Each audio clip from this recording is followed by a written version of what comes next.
Bonjour chers amis et bienvenue dans ce nouveau hors-série tiré de cette divergence que j'ai voulu créer pour Missing 411, Sasquatch. Et nous allons regarder l'histoire de Portlock, Alaska, qui sera découpée en deux parties. Effectivement, après avoir plongé dans l'épisode 10 de Missing 411, au cœur de cette convergence mystérieuse entre les disparitions inexpliquées et la figure du Sasquatch à travers le monde, il était impossible d'ouvrir ce chapitre sans s'arrêter sur l'un des cas les plus troublants et documentés de l'histoire contemporaine, l'affaire de Portlock en Alaska. Ce village abandonné, isolé, dans la peur et le silence au milieu du XXe siècle, incarne à lui seul toutes les zones d'ombre du phénomène. Disparition brutale, attaque extrêmement violente, témoignage d'une créature bipède géante et très agressive envers les êtres humains, et des interventions officielles en réalité demeurées sans issue. Avant même de plonger dans la légende de Portlock, il faut comprendre à quel point l'Alaska incarne la notion de fin du monde habité. Portlock, situé dans la péninsule de Kenai, appartient à une région si reculée que pour la rejoindre par voie terrestre, il faut d'abord affronter un long périple épique. La majorité du terrain n'est accessible ni par route goudronnée, ni par des moyens de transport conventionnels. Pour quiconque venant des États-Unis continentaux, le voyage commence généralement par une traversée de milliers de kilomètres sur l'Alaska Highway, cette route mythique qui relie Dawson Creek en Colombie-Britannique, donc au Canada, à Fairbanks en Alaska, et serpente sur plus de 2000 kilomètres à travers les immensités sauvages du Canada, donc le Yukon, en Colombie-Britannique, et les montagnes avant de franchir la légendaire Alcan Border. Donc une fois arrivé en Alaska, l'aventure n'est pas finie. Portlock lui-même n'est même plus accessible par voiture aujourd'hui. Il faut soit utiliser de petits avions de brousse, soit affréter un bateau pour longer la côte, braver les caps rocheux et les intempéries du golfe d'Alaska. À l'époque de son occupation, seuls les pêcheurs et les trappeurs les plus chevronnés et expérimentés osaient s'y établir. Aujourd'hui, rares sont ceux qui tentent l'expédition. Route impraticable, nature impitoyable, météo changeante et très éprouvante, et ainsi que le passage obligé par le Canada qui implique de longues heures de route loin de toute présence urbaine. Ainsi, l'isolement extrême de Portlock ne fait qu'ajouter à l'aura du mystère. Ici, toute disparition, tout événement étrange prend une épaisseur singulière, car la nature elle-même semble veiller jalousement sur ses secrets, loin des regards de la civilisation moderne humaine. Ce nouveau hors-série, en réalité, sera l'occasion d'explorer en profondeur ce dossier hors norme, mais aussi d'élargir la réflexion initiée dans Missing 411, notamment ses directions concernant les Sasquatch. Effectivement, comment expliquer que depuis des siècles, les mêmes schémas reviennent, les mêmes schémas ou histoires concernant ces bipèdes géants, créatures géantes que l'on appelle Bigfoot ou Sasquatch. Pourquoi ces récits de géants insaisissables accompagnent-ils presque toutes les histoires de disparitions mystérieuses, mais aussi toutes les légendes de nos civilisations les plus anciennes, qui entérinent la présence d'une lignée humaine cousine de la nôtre, les Homo sapiens sapiens. En effet, on a vu dans l'épisode 10 que toutes les civilisations importantes, que ce soit les Incas, que ce soit les Indiens d'Amérique, les Indiens d'Amérique du Sud, donc les Indiens d'Amérique du Nord ou d'Amérique du Sud, les aborigènes en Afrique, en Asie, toutes civilisations importantes ont naturellement une légende qui concerne le Sasquatch ou le Bigfoot. En ce sens, Portlock semble être bien plus qu'une simple énigme locale, s'impose comme le point de jonction entre le mythe, la peur ancestrale et une réalité qui continue de défier nos certitudes. Nous partirons donc aujourd'hui sur les traces de ces ombres menaçantes qui hanteraient la forêt, en tentant de comprendre ce que Portlock a encore à nous révéler. Et ce que ce cas peut nous apprendre sur les disparitions de Sasquatch, appelés Nantinak par les tribus locales, que nous identifierons plus facilement sous le nom de Nanak. Parce qu'effectivement, Nantinak est un peu long. et je le prononce très très mal. Donc je n'ai pas la prononciation indienne adéquate. Et puis il y a cette frontière fragile entre l'homme et l'inconnu qui reste encore à apprivoiser, et aujourd'hui ce sera un moyen d'y pénétrer un peu plus profondément à travers les témoignages et les récits qui entourent la légende mystérieuse de Portlock, Alaska. Générique.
Donc, chers amis, maintenant, nous allons rentrer pleinement dans la partie 1 de notre histoire de Portlock, et notamment couvrir différentes périodes où différentes tribus, différentes civilisations ont tenté de s'installer à Portlock.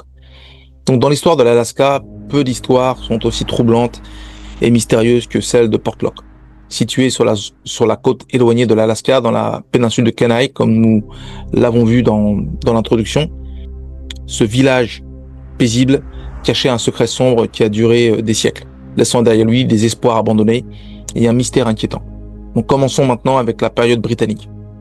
L'histoire de Portlock commence en réalité un peu plus tôt, mais elle devient vraiment significative en 1785, lorsque le capitaine britannique Nathaniel Portlock a vu pour la première fois les plages pures qui porteraient son nom. Alors que son bateau s'approchait de la côte, l'enthousiasme initial de l'équipage face à de nouvelles découvertes était atténué par un inexplicable sentiment de malaise. Devant eux, la terre était vraiment belle, avec des forêts denses à perte de vue, pleines d'animaux et des eaux qui offraient beaucoup de poissons. Alors effectivement, moi qui a fréquenté l'Amérique du Nord depuis un grand nombre d'années durant mes études, mais également durant ma vie adulte, c'est vrai que quand on va sur des plans surélevés en Amérique du Nord, quand on va dans des endroits reculés, on regarde comme des océans d'arbres qui bougent grâce à la faveur du vent, et on voit vraiment un océan vert en fait. C'est absolument fascinant à regarder. Et là, on se demande qu'est-ce qui peut vivre en dessous, parce que c'est tellement isolé que on peut imaginer n'importe quoi. Et donc effectivement, quand on pense à Portlock, l'arrivée de cette plage magnifique avec des forêts denses à perte de vue, et on voit la richesse de cet environnement. C'est un endroit qui aurait dû être plein de vie en réalité, d'activité humaine. Quand le capitaine Portlock et ses hommes ont atteint la terre, ils ne furent pas accueillis par l'animation d'un village, mais par un silence étrange, profond. Les restes d'une ancienne communauté animée sont dispersés devant eux. Des maisons abandonnées, des outils laissés sur place, comme si les habitants avaient disparu soudainement. Les marins britanniques se regardaient avec inquiétude, plein de questionnements en tête. Quelle force a pu pousser un peuple entier à quitter une terre si belle? Le capitaine Portlock, curieux et responsable, a demandé à son équipage de créer un camp temporaire. Ils exploreraient la région, cartographieraient le littoral et pourraient découvrir le mystère du village abandonné. Mais au fil des jours, un malaise lent a commencé à se répandre dans le camp. Des gens ont entendu des bruits étranges, la nuit, des cris inquiétants qui venaient de la forêt. D'autres ont parlé de silhouettes floues, aperçues sur le côté de leur vision, qui disparaissaient dès qu'on les regardait de plus près. Encore plus inquiétant, une maladie inexplicable a commencé à se propager parmi l'équipage.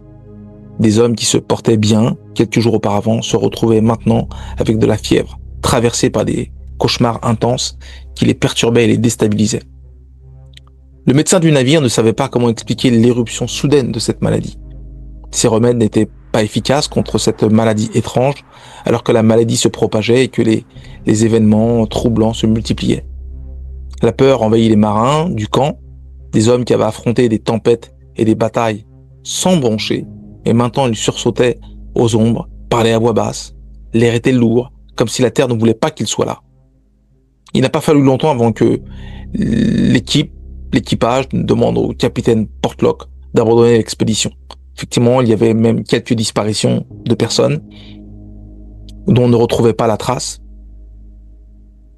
Puis le capitaine Portlock, d'habitude très calme, se sentait partagé entre son devoir envers la couronne d'Angleterre et sa responsabilité envers ses hommes.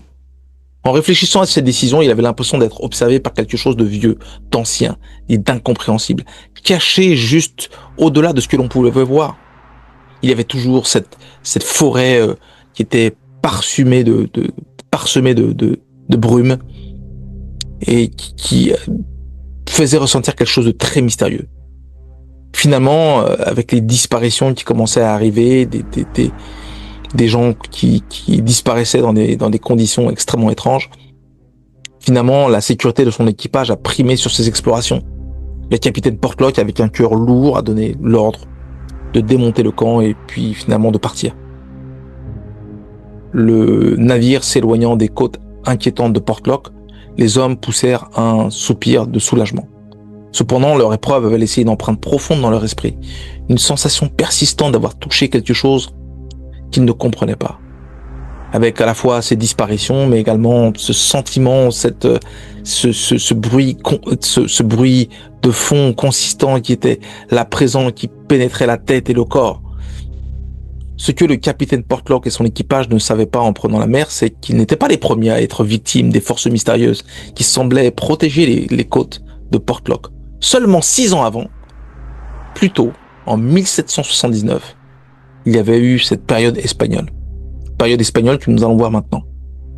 Donc un groupe d'explorateurs espagnols a connu un destin en réalité très semblable à celui des Britanniques. On n'a pas beaucoup d'informations, ni aussi de beaucoup de détails sur la période britannique. On en a un petit peu, mais pas énormément. On sait qu'il y a eu quelques disparitions, des attaques assez violentes, mais on n'a pas plus de détails.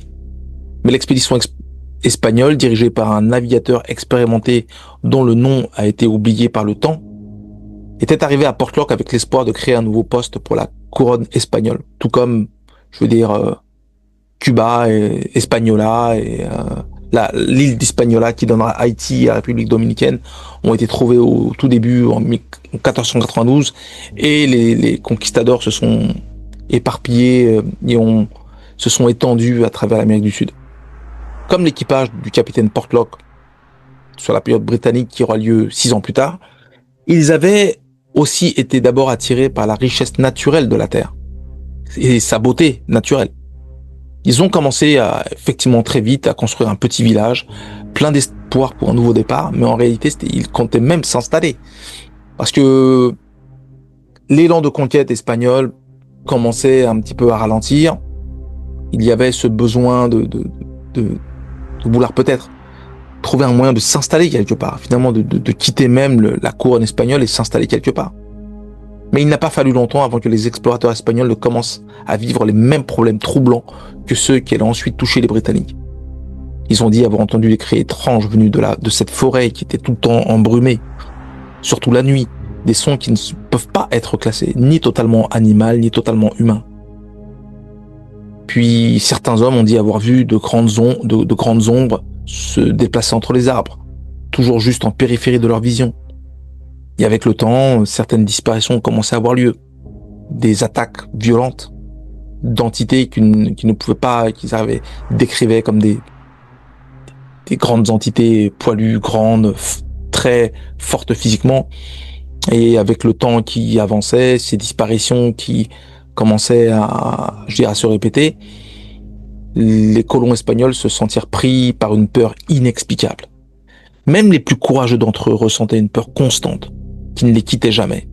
Et avec un son de fond, une sorte de constant qui prenait le corps, prenait l'esprit, comme si une partie primitive de leur esprit leur criait de fuir, de partir. Ce tourment psychologique a rapidement été suivi de problèmes physiques, comme des vagues de nausées, des maux de tête puissants et une fatigue profonde que le repos ne pouvait pas soulager. Le chef espagnol, voyant ses hommes tomber un à cause de cette mystérieuse maladie, mais également les disparitions qui commençaient à s'accentuer, il a décidé avec tristesse d'abandonner le camp et tout le danger que tout cela représentait. Tout comme le capitaine Portlock, 6 ans plus tard, les Espagnols ont fui les rives de Portlock, laissant des bâtiments à moitié construits sans explication. Alors j'utilise le terme Portlock parce qu'effectivement, le nom Portlock va être installé suite à l'arrivée des Britanniques, mais à l'époque des Espagnols, on ne sait pas quel est le nom que portait le lieu en fait. Mais le nom Portlock vient avec la période britannique. Dans les années suivantes, plusieurs théories ont été proposées pour expliquer les événements vécus par les expéditions espagnoles et britanniques. Certains ont évoqué des causes naturelles, comme une caractéristique géologique de la région qui pourrait produire des infrasons, des vibrations à basse fréquence imperceptibles pour l'oreille humaine, mais pouvant provoquer des sensations de peur et d'inconfort physique, comme si ces vibrations pouvaient avoir un effet sur le corps humain et que le corps serait réceptif de ces éléments-là plus que l'oreille humaine finalement. D'autres cependant parlaient de causes plus mystérieuses. Les peuples autochtones de la région parlent depuis longtemps de puissants esprits qui protégeaient certaines terres et n'appréciaient pas les intrusions humaines. Est-il possible que Portlock soit un endroit protégé par des forces incompréhensibles pour les humains? Quand les nouvelles de ces colonies ratées se sont répandues, Portlock a commencé à être connu comme une terre, on va dire, maudite. Les marins en parlaient à voix basse, racontant des histoires terrifiantes sur ce qui pouvait arriver à ceux qui s'approchaient de ces côtes. Pendant des décennies, la zone est restée en grande partie intacte. Ces mystères restaient dans l'imagination des gens qui avaient entendu son histoire. Mais l'esprit humain est très tenace, et l'attraction de la richesse naturelle de Portlock était trop forte pour être ignorée longtemps. Dans les prochaines années, de nouvelles tentatives seront faites pour coloniser la région, ajoutant chacune un nouveau chapitre à la légende sombre de Portlock, connue pour sa mauvaise réputation. Mais loin de décourager les futurs explorateurs, cela semblait seulement les attirer comme des papillons vers une flamme, attirés inévitablement vers une lumière qui promettait de les éclairer mais ne faisait que les plonger davantage dans l'obscurité.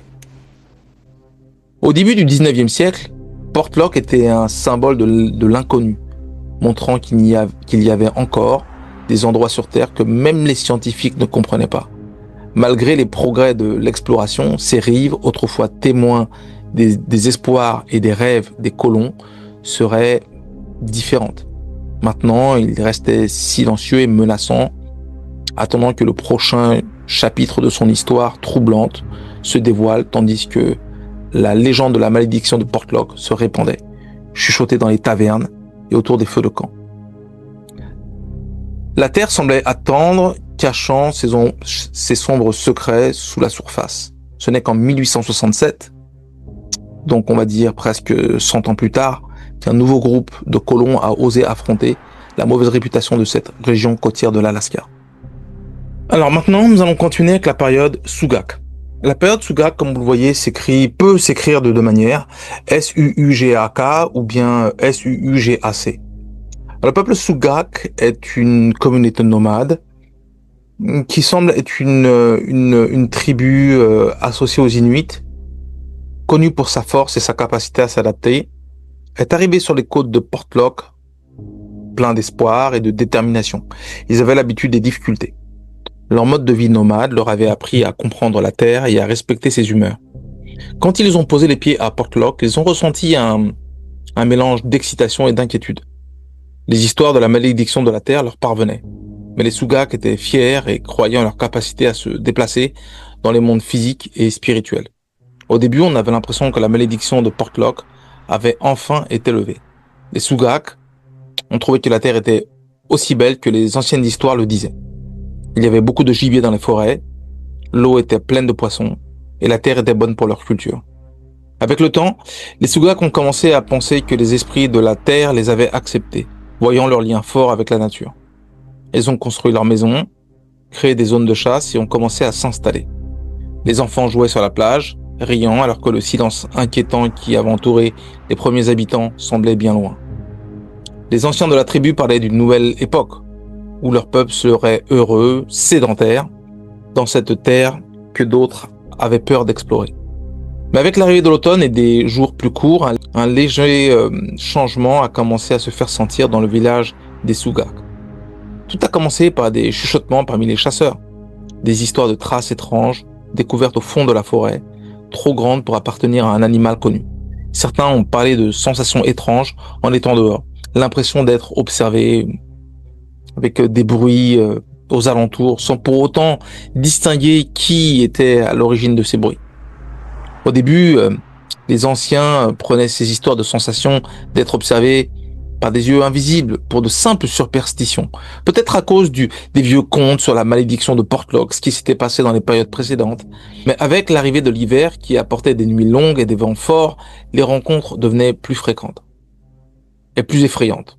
Car c'était une nuit sans lune, en plein hiver, que l'horreur de Portlock s'est révélée aux Sugak. Un jeune chasseur, à peine devenu adulte, est arrivé dans le village, les yeux remplis de peur, avec des blessures que la tribu n'avait jamais vues auparavant. Entre des respirations haletantes, il parla d'un monstre, d'une créature qui marchait comme un homme et mesurait le double de sa taille, son corps recouvert de poils. Effectivement, les blessures du jeune homme étaient d'une profondeur incompréhensible, avec des traces de griffes qui pénétraient jusqu'à l'os. Donc on voyait vraiment jusqu'au squelette de la personne qui était gravement blessée. On ne comprenait pas parce qu'avoir une telle force, même un ours n'avait pas une force aussi importante de pénétrer si profondément dans la chair. Les anciens redoutaient avec de plus en plus d'inquiétude le récit du jeune chasseur qui raconta sa rencontre. Il suivait un cerf quand il a entendu un bruit qui l'a beaucoup effrayé, une sorte de cri guttural, un grognement bas et rauque faisant vibrer l'air autour de lui. Avant qu'il ne puisse réagir, le monstre était déjà sur lui, se déplaçant rapidement malgré sa grande taille. Le chasseur a parlé de yeux qui brillaient d'une étrange intelligence, mais avec un regard haineux et de mains terminées par des griffes assez tranchantes pour déchirer la chair. C'est grâce à ce coup de chance et au sacrifice de son chien que le jeune homme a réussi à s'échapper. Dès que la créature a plongé sur lui et a voulu lui planter ses griffes dans le corps, d'un bond de réflexe, il s'est projeté en arrière et son chien en a profité pour sauter sur la bête. Mais la bête a pris le chien et l'a simplement déchiré en deux comme un fétu de paille. Pendant que la tribu soignait ses blessures, des blessures d'une violence incroyable, d'une profondeur incroyable, une grande peur commença à s'installer dans le village. Les anciens se sont réunis, sérieux, pour discuter de ce que cette rencontre pouvait signifier. Dans les jours suivants, d'autres observations ont été signalées. Et les chasseurs sont revenus avec des histoires de grandes empreintes dans la neige et d'arbres déracinés, jetés comme des bâtons. Les Sugak commencèrent à comprendre qu'ils n'étaient pas seuls dans ce pays, qu'une chose ancienne et effrayante se trouvait parmi eux. Le chaman de la tribu, ou le sorcier de la tribu, une vieille femme sage, respectée pour son lien avec le monde des esprits, parlait de rêves avec des ombres et des avertissements inquiétants. Elle appela ces créatures les Nantinak, donc nous que nous avons appelés les Nanak pour simplifier.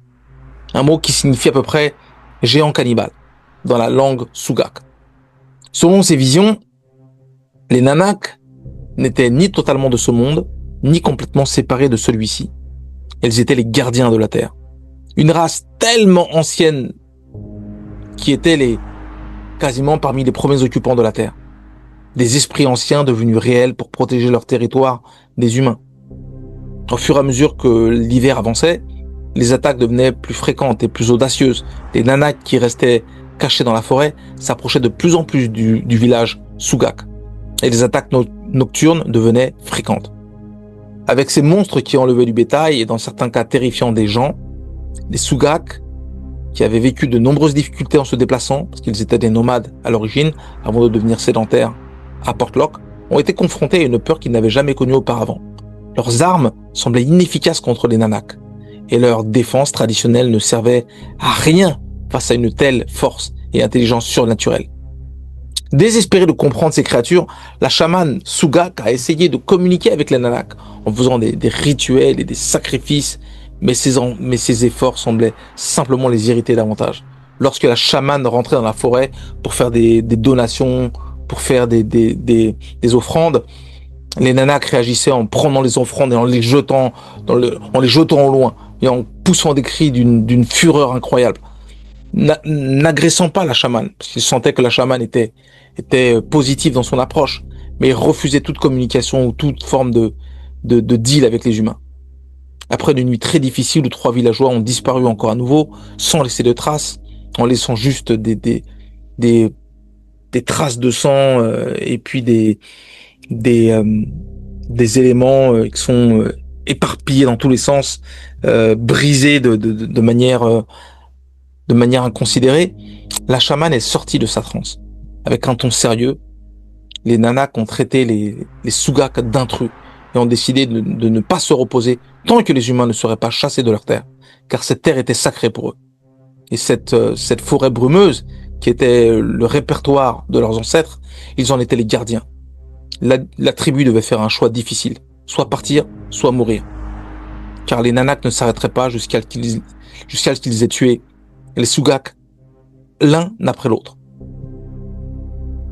Donc, d'après la chamane, rester signifiait mourir un par un, attaqués par des créatures qu'ils ne comprenaient pas, qu'ils ne pouvaient pas vaincre et qui ne voulaient pas entendre raison. Partir signifiait abandonner leur maison, leur culture et l'avenir qu'ils avaient imaginé dans cette terre riche. Finalement, la survie a été plus importante que l'orgueil. Les Sugak, tristes, ont commencé à se préparer à partir en rangeant ce qu'ils pouvaient emporter. Une ambiance triste s'est installée chez la tribu qui voyait en Portlock une occasion de vraiment devenir sédentaire puisque la vie de nomade était difficile. Ils étaient arrivés à Portlock avec de grands espoirs, mais ils ont dû partir à cause de forces qu'ils ne comprenaient pas ou qui refusaient d'être comprises. Juste au moment où le jour se levait, avec du sucre amassé, d'autres offrandes pour une dernière cérémonie, le chaman a prié pour demander pardon aux esprits de la terre pour d'éventuelles offenses et demander aux Nanak de les pardonner. Quand sa voix montait et descendait dans les champs anciens, un étrange silence semblait s'installer sur Portlock. Pendant un instant, on aurait dit que la terre retenait son souffle, alors que les derniers échos de la prière du chaman s'éteignaient. Puis un hurlement glaçant s'éleva des profondeurs de la forêt. Un autre Nanak a répondu, puis encore un autre, et encore un autre, et encore un autre, jusqu'à ce que l'air soit rempli des cris des Nanak. Le message était clair. Il était temps pour les Sugak de partir. En jetant un dernier regard sur les maisons qu'ils quittaient, les Sugak ont commencé leur voyage loin de Portlock, en gravissant la colline qui les éloignait du village. Ceux qui se sont retournés, certains jurent avoir vu les Nanak sortir de la forêt, les regardant partir avec des yeux brillants.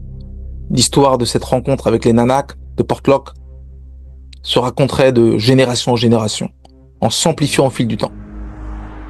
En fait, c'est devenu au final une histoire de mise en garde, un rappel de la puissance de l'inconnu et de l'importance de respecter les esprits anciens de la Terre. Lorsque l'information sur le départ des Sugak s'est répandue, la réputation de Portlock en tant que terre maudite s'est renforcée. Les histoires des géants cannibales ont ajouté une nouvelle peur aux légendes déjà inquiétantes de la région. Pendant des décennies avec le départ des Sugak, Portlock restera presque intact. Sa beauté et sa richesse sont cachées par des histoires sombres sur ce qui se cache dans ces forêts.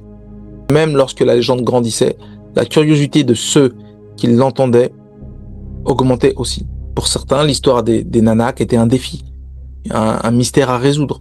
Malgré les avertissements et ce qui était arrivé à eux auparavant, donc les Sugak, Portlock ne resterait pas abandonné pour toujours, c'est évident. L'intérêt de cette terre si belle, si fructueuse, a provoqué en fait un désir pour ceux qui souhaitaient s'y installer. Le décor était prêt pour le prochain chapitre de son histoire sombre, alors qu'un nouveau groupe de colons se préparait à tenter sa chance contre la terre maudite et les gardiens monstrueux. Le début du XXe siècle a marqué une nouvelle période d'exploration et d'industrie en Alaska. Après la ruée vers l'or, le territoire a commencé à se développer. Des colons ambitieux ont voulu apprivoiser la nature sauvage et se faire une place dans ce pays difficile, mais plein de promesses. Effectivement, le problème, ça doit être le, la vision d'apprivoiser une terre qui est ancestrale pour les Nanaks. Alors, maintenant, nous allons continuer avec la période des Houtiques. Les Houtiques qui sont naturellement, comme je le disais, cette nouvelle période qui va instiller une nouvelle période de perspective intéressante pour Portlock. Donc c'est dans un contexte d'opportunité et de détermination qu'un nouveau chapitre de l'histoire sombre de Portlock a commencé. En 1921, donc presque environ 50 ans après que les gens de la tribu des Sougak se soient enfuis de peur, un groupe appelé les Houtiques est arrivé sur les rives de Portlock. Ils étaient une bande résistante composée à la fois d'Alaskiens autochtones et des gens aussi venus, des nouveaux venus attirés par des histoires sur la richesse des ressources naturelles de la région. Parce qu'effectivement, il y avait des Canadiens, il y avait des Blancs canadiens, des Indiens canadiens, mais également des Blancs américains qui s'étaient retrouvés autour des Houtiques. Et c'était les Houtiques qui, on va dire, entre guillemets, menaient la barque, qui étaient les leaders de cette installation. Et à la différence de ceux qui les ont précédés, les Houtiques étaient armés non seulement d'outils et de provisions, mais ils connaissaient bien la mauvaise réputation de Portlock, parce qu'ils avaient des relations relativement proches avec les Sougak. Donc les chefs de l'expédition Houtiques n'étaient pas des idiots. Quand ils ont organisé cette expédition, faisant appel même à des gens de l'extérieur des nouveaux venus, ils avaient entendu les histoires chuchotées sur les terres maudites et les créatures monstrueuses qu'étaient les Nanaks. Mais ils étaient aussi des gens pratiques, pragmatiques. Pour eux, les histoires sur les Nanaks étaient à la fois peut-être une vérité, ou peut-être même une exagération due à la superstition et à la peur vécue par les Sougak. Mais pourtant, ils n'étaient pas arrogants pour rejeter complètement ces histoires. S'ils croyaient aux légendes, ils pensaient que se préparer et être prudent serait leur meilleure défense en commençant à construire leur village. Donc les Houtiques ont mis en place des règles strictes et des mesures de sécurité concernant couvre-feu la nuit qui a été instauré. Personne n'était autorisé à sortir après la tombée de la nuit. Des gardes armés surveillaient les alentours du village en regardant les arbres pour chercher un mouvement. Il était surtout interdit d'entrer dans les bois brumeux autour de Portlock, ce qui était considéré comme le territoire sacré des Nanaks. Et c'est pourquoi les Nanaks avaient demandé aux Sougak de partir, parce qu'ils n'avaient pas respecté cette bordure. Ces forêts souvent mentionnées dans les histoires d'horreur transmises de génération en génération devaient effectivement, selon les Sougak et l'échange qu'avait eu le chaman avec les Nanaks sous forme de rêve, cette partie-là de l'environnement de Portlock devait rester intacte et inexplorée par les humains. Et elle le serait au début. Ces précautions paraissaient presque ridicules dans un premier temps. Mais les débuts de la colonie houtique étaient calmes et productifs. Ils ont construit une conserverie pour traiter le poisson pêché, une école pour leurs enfants et même un bureau de poste, montrant leur lien avec le monde extérieur et leur confiance dans leur nouvelle maison. Effectivement, il y avait des gens de partout. Il y avait des gens d'Alaska, des gens des États-Unis, des gens du Canada. Donc, il fallait avoir un bureau de poste. Et puis, c'était un outil de modernité, quelque part. Avec le temps, les Houtiques ont commencé à vraiment s'épanouir. Certains jeunes de la communauté ont commencé à se sentir frustrés et limités par les restrictions, les voyant comme des restes inutiles d'une époque plus superstitieuse. Et puis les Sougak, qui se moquent des Sougak? Les Sougak, c'était notre époque. Cependant, les anciens et les dirigeants houtiques restaient attentifs. Et les gens qui étaient des Blancs, qui venaient du Canada ou des États-Unis, considéraient ces restrictions comme inutiles. Mais eux, comme étant les leaders de la communauté, disaient non. Ils n'avaient pas oublié pourquoi ces règles existaient. Ils étaient décidés à rester vigilants. Cette prudence leur sera utile. La communauté a bien fonctionné pendant près de 10 ans sans problème. Ce qui n'était absolument pas le cas avec les Sougak, parce que très rapidement, ils ont des problèmes avec les Nanaks. Comme c'est souvent le cas chez les humains, ils prennent confiance. Le succès a mené à la paresse, à l'arrogance, et au fait de ne plus croire du tout aux aux légendes liées à Portlock avec le temps, et ne voyant pas de légendaire Nanak apparaître, les Houtiques commencèrent à baisser leur garde. Les couvre-feux nocturnes étaient moins strictement appliqués. Les patrouilles armées qui étaient souvent là sont moins souvent fréquentes. Ou on se couche un peu plus tôt parce qu'on est fatigué, on n'a pas envie de rester parce qu'il ne se passe rien. Même l'interdiction dans les bois brumeux commençait à disparaître avec des chasseurs et des bûcherons s'enfonçant dans la forêt à la recherche de gibier et de bois. C'est dans cette ambiance, de plus en plus confortable et de moins en moins prudente, que les premiers signes de tension ont commencé à apparaître dans la façade paisible de Portlock. Au début, en fait, les signes sont extrêmement discrets, que beaucoup de personnes dans la communauté les considéraient comme des coïncidences ou des idées exagérées. Un chasseur, à un moment, est revenu des bois, visiblement perturbé, et il était dans la forêt brumeuse, il a entendu un cri étrange, et qui semblait venir de partout et de nulle part à la fois. En communiquant avec les Sugaks ont dit que ça semblait être le début. Que d'après eux, ça semblait le signe du début. De plus, une enfant qui jouait au bord du village a dit avoir vu une forme poilue qui la regardait depuis les arbres. Puis elle a disparu quand elle a essayé d'interpeller cette forme d'une manière gentille. Des pièges à poissons laissés toute la nuit dans la baie ont été retrouvés détruits, tordus et abîmés par une force bien plus élevée que celle des prédateurs marins connus. Ces événements, bien qu'inquiétants, en fait, n'ont pas suffi à raviver les anciennes peurs. Okay, les Houtiques, effectivement, avaient beaucoup travaillé pour construire leur vie à Portlock et pour amener une vision commune à tout un chacun. Parce que la communauté, comme je le disais, était composée de différents types d'individus. Et ils n'allaient pas laisser des menaces floues et des ombres à peine vues les faire partir. Au lieu de ça, ils ont expliqué chaque événement avec une raison logique pour se garantir une forme de sécurité d'esprit. Mais en 1931, un événement a brisé l'illusion de sécurité des habitants de Portlock et des Houtiques et a replongé Portlock dans la peur et le mystère.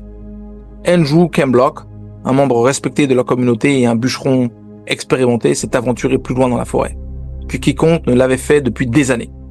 Quand il n'est pas revenu avant la nuit, une équipe de recherche a été formée et ils n'ont pas osé y aller la nuit parce que il y avait déjà des soupçons que les Nanaks étaient revenus, donc ils ont attendu le lendemain matin. Et le lendemain matin, ce qu'ils ont vu va hanter les rêves des habitants de Portlock pendant des années. On a retrouvé le corps d'Andrew Kemblock dans une petite clairière. Sa tête littéralement écrasée par son propre traîneau, qui se trouvait à une 50aine de mètres, comme si le traîneau avait été lancé avec force. Mais un traîneau rempli de marchandises. Donc un traîneau qui pèse 100, 200, 250 kilos. Et le traîneau a apparemment servi à l'entité qui a d'abord attaqué la tête d'Andrew Kemblock et ensuite a martyrisé le corps, à réduire le corps en purée. La scène était d'une violence telle que c'en était incroyable. Les chiens de traîneau, qui étaient des animaux entraînés, qui avaient affronté des ours et des loups sans trembler, ils avaient été déchiquetés en morceaux et les morceaux étaient lancés à gauche, à droite, avec des restes éparpillés sur le sol de la forêt, du sang partout. Les conséquences d'une force qui a causé de tels dégâts, cela a complètement traumatisé et choqué la communauté houtique. Un leader houtique a même dit, qui était très expérimenté, a dit même qu'un ours, même très en colère, n'aurait pas pu lancer un traîneau chargé avec autant de force.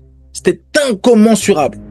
La manière dont Kemblock a été martyrisé montre qu'il y a non pas simplement une énorme violence, mais une intelligence très inquiétante. Parce qu'il semblerait que Andrew Kemblock fut attaqué par derrière avec une disposition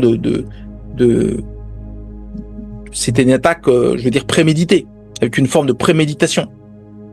Donc quand la nouvelle du sort de Kemblock, qui est très respecté, a circulé à Portlock, les vieilles peurs sont immédiatement réapparues.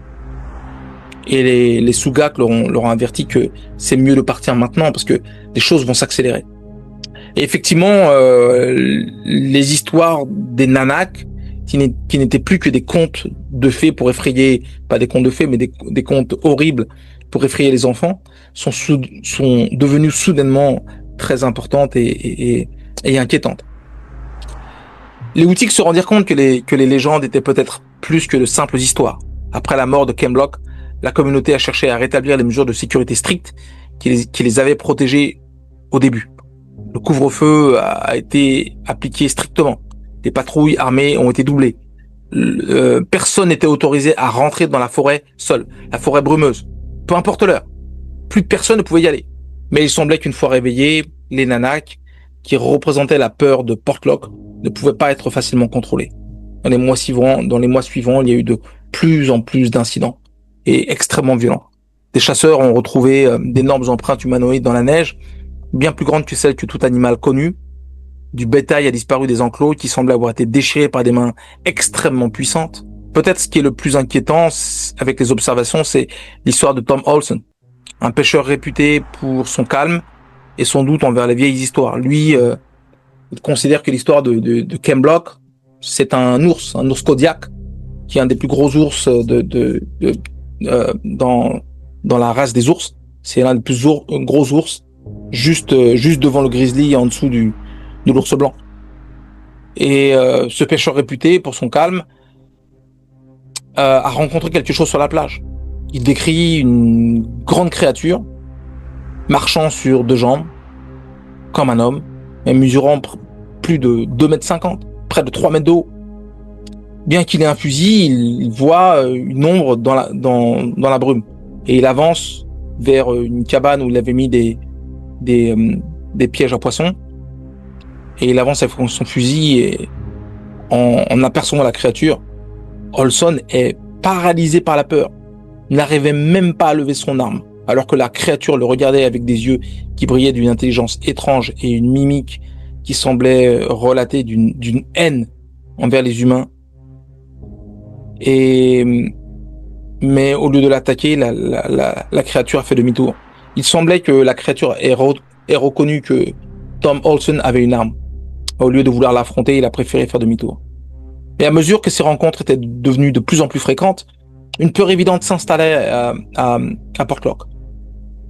Les Houtiques qui étaient arrivés ici avec un espoir, une détermination importante, se retrouvaient maintenant dans une peur constante. Chaque bruit dans les buissons, chaque son étrange la nuit devenait un signe de danger. Dans la communauté, certains ont proposé d'abandonner complètement Portlock.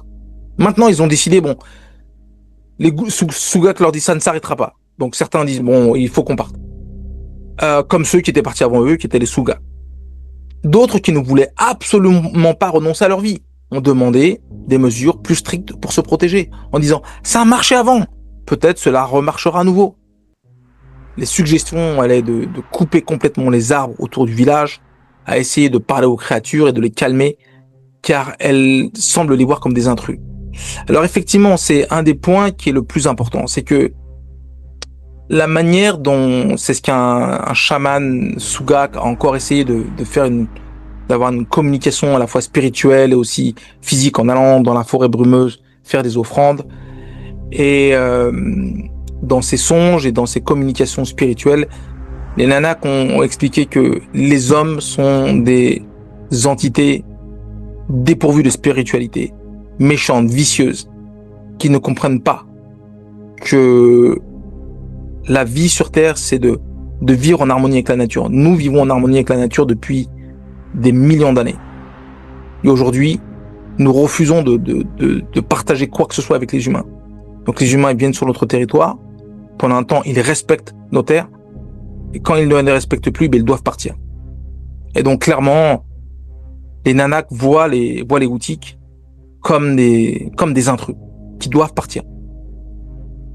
Alors que les débats s'intensifiaient au sein de la communauté des Houtiques suite à la révélation du chaman Sugak, et la peur augmentait. Les attaques et les disparitions se poursuivaient. On retrouve une jeune fille qui va à la lisière de la forêt pour prendre des champignons et trouver des herbes médicinales. On la retrouve avec un bras, une jambe arrachée et et la tête martyrisée de coups extrêmement violents au visage qui lui ont enfoncé en fait qui lui ont enfoncé le visage. Enfin, les traits du visage sont carrément déformés quoi à cause des coups. Un jeune garçon qui s'approche de la forêt et on le retrouve déchiré en deux, complètement déchiré en deux, et une partie du corps semble avoir été mangée par les Nanaks. Donc, chaque incident semble rapprocher Portlock d'un point de rupture. Un moment où l'équilibre fragile entre la volonté humaine et la peur fondamentale allait enfin se briser. Les Utique se retrouvaient dans un cauchemar dont ils ne pouvaient pas sortir. Ils étaient venus à Portlock en quête de succès et d'un nouveau départ, et de sédentarité, comme les Sugak. Au lieu de cela, ils se sont retrouvés en lutte avec des forces qu'ils ne comprenaient pas et qu'ils ne pouvaient pas vaincre, ni maîtriser. Dans les années 30 et 40, alors que la guerre et les rumeurs de guerre qui allaient arriver en Europe et qui allaient avoir un impact sur peut-être l'avenir de Portlock, les Utique s'accrochaient à leur maison et à leur mode de vie, même si la situation devenait de plus en plus difficile. Mais chaque jour qui passait avec chaque nouvelle histoire d'horreur, comme l'histoire de l'enfant qui s'est fait arracher, qui s'est fait manger, la question devenait de plus en plus présente dans leur esprit. Combien de temps pourraient-ils résister aux vieux monstres qui protègent cette terre maudite? Et quel serait le coût de leur volonté de dompter une nature qui ne voulait clairement pas être apprivoisée? Alors ça, c'est tout le problème des êtres humains. De confondre que la race humaine vit aux dépens de la nature. Que la nature n'est pas un outil, un objet que nous devons dompter ou apprivoiser. Nous devons vivre avec elle. Et c'est ce que les Nanaks reprochent aux humains. Les années 1930 et 1940 ont été une période de terreur grandissante pour les habitants de Portlock. Ce qui avait commencé comme des incidents isolés avec la mort d'Andrew Kemblock en 1931, puis après l'histoire de cette jeune fille qui a été attaquée et de cet enfant qui a été mangé. Tout ça s'est rapidement transformé en une série d'attaques continues et le sentiment de sécurité et de santé mentale de la communauté qui était vraiment attaqué. Et donc les gens n'étaient absolument plus en sécurité. Les Utique qui étaient sûrs de pouvoir dominer cette région sauvage de l'Alaska se sont retrouvés dans une lutte désespérée contre un ennemi qu'ils ne comprenaient pas bien et qu'ils ne pouvaient vraiment pas combattre en réalité. Et les Sugak leur conseillaient de partir. Alors au fur et à mesure que les années passent, les disparitions devenaient de plus en plus fréquentes. Des chasseurs sont partis dans les bois, ne sont jamais revenus. Des pêcheurs partent pour des sorties qui devraient être normales, mais leurs bateaux sont retrouvés plusieurs jours plus tard vides ou à la dérive. La forêt autour de Portlock, qui était autrefois vue comme une source de richesse et d'opportunités, était devenue une menace inquiétante. Donc même la forêt brumeuse, mais au-delà de ça, il y a une autre forêt qui est, entre guillemets, accessible, aujourd'hui est devenue une menace inquiétante. Ces ombres cachant des horreurs inexplicables, on voit des ombres qui se dépassent à une vitesse incroyable, on entend des cris réguliers. Et puis les efforts de la communauté pour se protéger devenaient de plus en plus désespérés. Ils ont construit de grandes clôtures tout autour de la colonie, même s'ils savaient au fond d'eux que ces barrières ne seraient qu'un petit obstacle pour des créatures aussi fortes et malignes que les Nanaks. Des patrouilles armées circulaient dans les rues jour et nuit. Ils regardaient tout le temps vers les arbres, cherchant un mouvement, mais ce qui montrait le plus la peur des habitants de Portlock, c'était le changement chez les enfants. Ils avaient les jours de jeu et d'exploration, c'était fini. Au lieu de cela, les jeunes et la communauté elle-même vivaient dans un sentiment de danger constant et qui était en fait propagé au plus jeune âge des enfants en fait, pour être vigilants. Ils devaient reporter tout ce qui leur semblait inhabituel. Et au lieu de cela, ils ne devaient jamais s'éloigner au-delà des limites de la communauté de Portlock, donc la communauté où ils étaient installés. Et en 1940, un événement s'est produit qui resterait gravé dans la mémoire de Portlock pour longtemps. Un groupe de bûcherons qui travaillait pour défricher une nouvelle zone a fait une découverte surprenante. Alors, en 1940, un événement se produisit qui resterait gravé dans la mémoire de Portlock pour toujours. un événement qui allait changer en fait la face de Portlock, mais jusqu'à aujourd'hui.